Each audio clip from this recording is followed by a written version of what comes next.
కార్తీక మాసం సందర్భంగా దేవరంపాడు శ్రీ నేతి వెంకటేశ్వర స్వామివారి దేవస్థానం వద్ద పిడుగురాల పట్టణ గౌడ సంఘం వారి ఆధ్వర్యంలో నిర్వహించిన గౌడ కార్తీక వన సమారాధన మహోత్సవ కార్యక్రమంలో ముఖ్య అతిథిగా గురుజల శాసనసభ్యులు ఎర్రపతినేని శ్రీనివాసరావు పాల్గొన్నారు. ఈ కార్యక్రమంలో పట్టణంలోని గౌడ సంఘ కుల పెద్దలు పిలుపు మేరకు వన సమారాధనకు భారీ సంఖ్యలో హాజరై వారి కుటుంబాల మధ్య సంతోషంగా గడిపారు.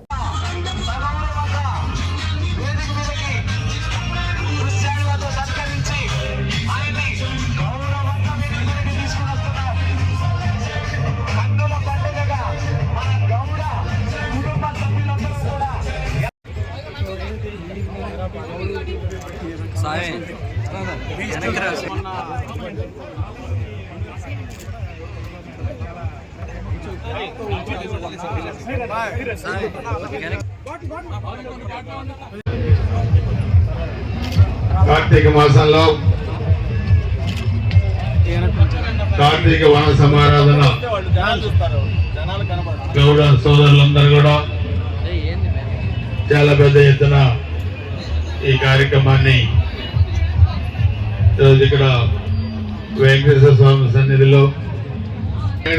సన్నిధిలో ఏర్పాటు చేసుకొని చాలా కరమైన వాతావరణంలో కన్నుల పండుగలు కూడా ఈ కార్యక్రమాన్ని నిర్వహించుకుంటా ఉన్నారు. ముందుగా ఇక్కడికి విచ్చేసిన మీ అందరికీ ఆ పరమశివుని ఆశీస్సులు, ఆ వెంకటేశ్వర స్వామి ఆశీస్సులు ఉండాలని చెప్పి కూడా కోరుకుంటున్నాను. ముఖ్యంగా సర్దార్ గౌతుల అచ్చన్న గారి వారసులుగా అన్ని రంగాల్లో కూడా ఉమ్మడి ఆంధ్రప్రదేశ్ కానీ విభజింపబడిన ఆంధ్రప్రదేశ్లో కానీ అన్ని రంగాల్లో కూడా మరి బీసీ కమ్యూనిటీలో గౌడ కమ్యూనిటీ చాలా ముందున్నారు. అదేవిధంగా మనం చూస్తే ఈరోజు కూడా ఆంధ్రప్రదేశ్ రాజకీయాల్లో కూడా ఒక బలమైన శక్తిగా ఎదిగారు. మొన్న జరిగిన ఎన్నికల్లో కూడా ఒక మంచి గెలవాలి, ఆంధ్ర రాష్ట్రం ముందుకెళ్లాలనే ఒక మంచి దృక్పథంతో అందరూ కూడా మంచి నిర్ణయం తీసుకొని ఎన్నికల్లో కూడా సపోర్ట్ చేశారు.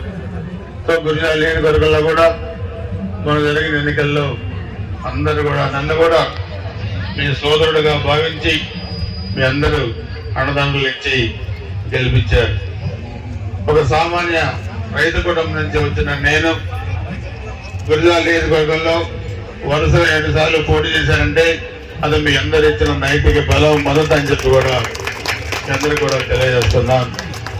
అందుకే ఎన్నికల ముందు మన గౌడ కమ్యూనిటీ అడిగిన కొన్ని హామీలు కూడా మనం ఇచ్చాం.